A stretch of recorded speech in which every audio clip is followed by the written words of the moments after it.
Welcome back दोस्तों, एक बार फिर से आपका स्वागत है हमारे यूट्यूब चैनल में। दोस्तों, डेली करंट अफेयर्स के इस सेगमेंट में आज हम लोग 11 अगस्त के कुछ महत्वपूर्ण प्रश्नों को कवर करेंगे।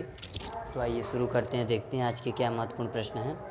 पहला प्रश्न है, भारतीय खाद्य सुरक्षा और मानक प्राधिकरण FSSAI ने हाल ही में घोषणा की कि स्कूलों और शिक्षण संस्थानों के कितनी मीटर के दायरे के भीतर जंक फूड और अस्वास्थ्यकर भोजन की बिक्री प्रतिबंधित होनी चाहिए। ऑप्शन ए है 50 मीटर, ऑप्शन बी है 150 मीटर, ऑप्शन सी है 200 मीटर, ऑप्शन डी है 100 मीटर। इसका सही जवाब होगा ऑप्शन ए 50 मीटर। बढ़ते हैं अगले प्रश्न की तरफ। अगला प्रश्न है, किस राज्य सरकार ने वर्ष 2020-23 के लिए एक नई राज्य औद्योगिक विकास नीति शुरू की है। ऑप्शन ए है बिहार, ऑप्शन बी है पंजाब, ऑप्शन सी है आंध्र प्रदेश, ऑप्शन डी है उत्तर प्रदेश। इसका सही जवाब होगा ऑप्शन सी आंध्र प्रदेश। आंध्र प्रदेश सरकार ने वर्ष 2020-23 के लिए एक नई राज्य औद्योगिक विकास नीति शुरू की है। इस नीति का उद्देश्य युवाओं के लिए रोजगार का सृजन करना है। बढ़ते हैं अगले प्रश्न की तरफ। अगला प्रश्न है, किस राज्य में पहला रेशम प्रशिक्षण व उत्पादन केंद्र स्थापित किया जाएगा। ऑप्शन ए है हिमाचल प्रदेश, ऑप्शन बी है उत्तर प्रदेश, ऑप्शन सी है मध्य प्रदेश, ऑप्शन डी है अरुणाचल प्रदेश। इसका सही जवाब होगा ऑप्शन डी अरुणाचल प्रदेश।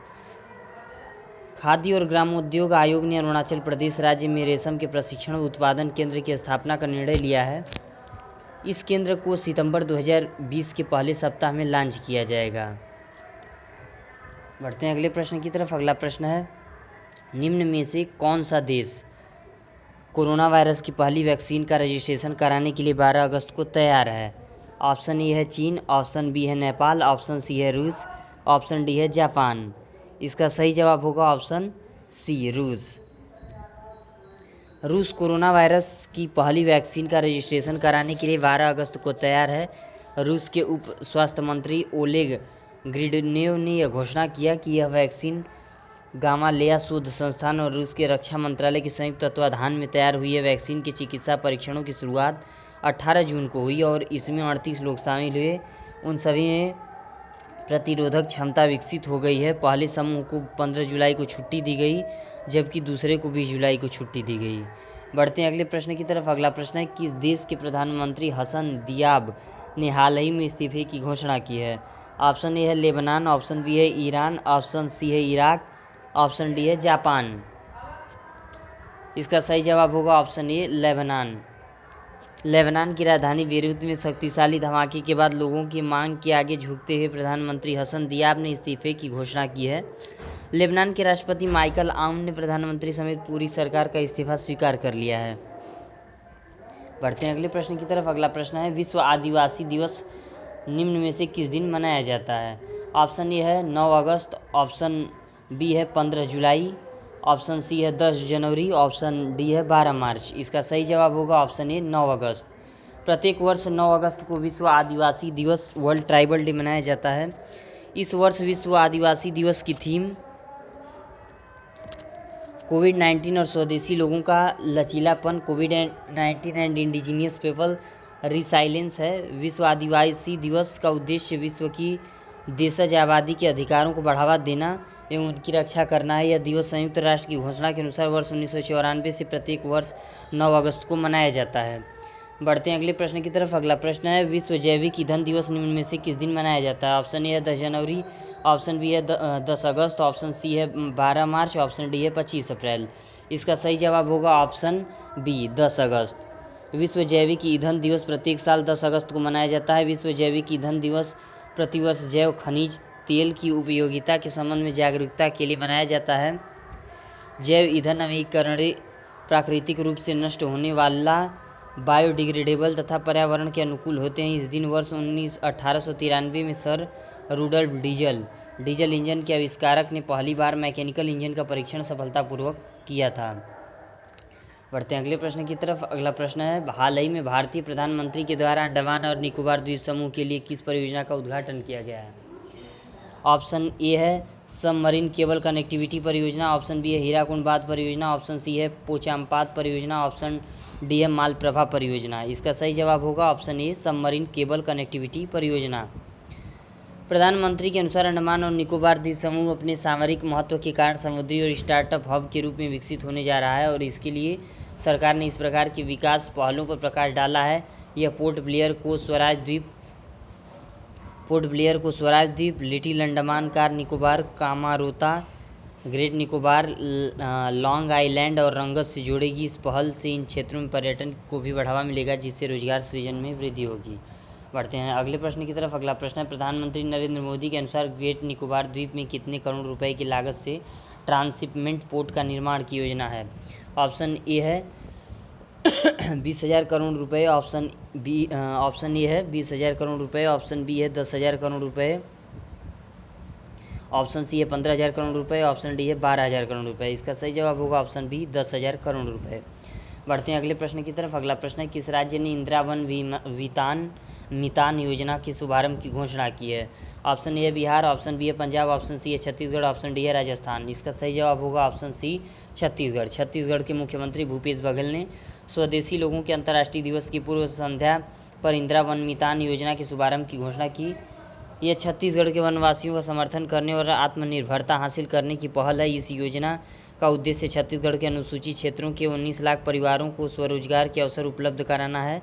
यह योजना फल देने वाले वृक्षों और औषधीय पौधों के रोपण को प्रोत्साहित करने के लिए है।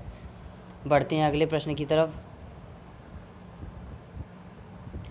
अगला प्रश्न है, यूनेस्को ने किस राज्य के गांव को सुनामी रेडी के तौर पर घोषित किया है? ऑप्शन ए है आंध्र प्रदेश, ऑप्शन बी है उड़ीसा, ऑप्शन सी है महाराष्ट्र, ऑप्शन डी है तमिलनाडु। इसका सही जवाब होगा ऑप्शन बी उड़ीसा। बढ़ते हैं अगले प्रश्न की तरफ। अगला प्रश्न है, कृषि अवसंरचना कोष के तहत वित्त पोषण सुविधा के लिए केंद्रीय क्षेत्र योजना का परिव्यय क्या है? ऑप्शन ए है 5 लाख करोड़ रुपए, ऑप्शन बी है 2 लाख करोड़ रुपए, ऑप्शन सी है 3 लाख करोड़ रुपए, ऑप्शन डी है 1 लाख करोड़ रुपए। इसका सही जवाब होगा ऑप्शन डी 1 लाख करोड़ रुपए। प्रधानमंत्री ने कृषि अवसंरचना कोष के तहत वित्त पोषण सुविधा के लिए 1 लाख करोड़ रुपए की एक नई केंद्रीय क्षेत्र योजना शुरू की है। योजना समुदाय कृषक परिसंपत्तियों के निर्माण तथा फसल उपरांत कृषि अवसंरचना में किसानों, पैक्स, एफपीओ, कृषि उद्यमियों आदि की सहायता करेगी। बढ़ते हैं अगले प्रश्न की तरफ। अगला प्रश्न है, विश्व जैव ईंधन दिवस 2020 का विषय क्या है? ऑप्शन ए है biofuels towards Aatmanirbhar Bharat, option B है production of biodiesel from used cooking oil UCO, option C है biofuels for rural development, option D है उपरोक्त में से कोई नहीं। इसका सही जवाब होगा ऑप्शन ए बायोफ्यूल्स टुवर्ड आत्मनिर्भर भारत। विश्व जैव ईंधन दिवस 2020 का विषय बायोफ्यूल टुवर्ड आत्मनिर्भर भारत है। यह दिवस 2015 से पेट्रोलियम और प्राकृतिक गैस मंत्रालय द्वारा प्रतिवर्ष 10 अगस्त के दिन आयोजित किया जाता है, जिसका उद्देश्य पारंपरिक जीवाश्म ईंधनों के विकल्प के रूप में गैर जीवाश्म ईंधन के महत्व के बारे में जागरूकता बढ़ाना और जैव ईंधन क्षेत्र में सरकार द्वारा किए गए विभिन्न प्रयासों पर प्रकाश डालना है। बढ़ते हैं अगले प्रश्न की तरफ। अगला प्रश्न है, केवाईसी द्वारा किस राज्य में रेशम का पहला प्रशिक्षण सह उत्पादन केंद्र स्थापित किया जाएगा? ऑप्शन ए है मिजोरम, ऑप्शन बी है त्रिपुरा, ऑप्शन सी है पश्चिम बंगाल, ऑप्शन डी है अरुणाचल प्रदेश।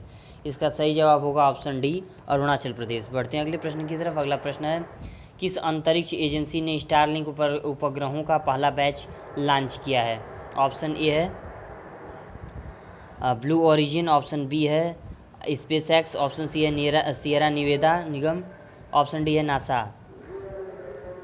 इसका सही जवाब होगा ऑप्शन बी स्पेसएक्स। स्पेसएक्स ने ब्रॉडबैंड सक्षम स्टारलिंक उपग्रहों की 9वीं परिचालनात्मक उड़ान फाल्कन 9 रॉकेट के साथ स्टारलिंक उपग्रहों का पहला बैच लॉन्च किया है, जिसने फ्लोरिडा के कैप कैनावेरल एयरफोर्स स्टेशन से उड़ान भरी है। यह उपग्रह एक नई विजोरसैट किस्म है जो छोटे इंटरनेट बीमिंग उपग्रहों को विशेष रूप से खगोलविदों की दूरबीन के लिए ज़मीन पर कम चमकदार बनाने में मदद करेगा। बढ़ते हैं अगले प्रश्न की तरफ। अगला प्रश्न है, एसीजे खोजी पत्रकारिता पुरस्कार से किसे सम्मानित किया गया है? ऑप्शन ए है नीलिन एमएस, ऑप्शन बी है समर हरलनकर, ऑप्शन सी है जय मजूमदार, ऑप्शन डी है नितिन सेठी। इसका सही जवाब होगा ऑप्शन डी नितिन सेठी।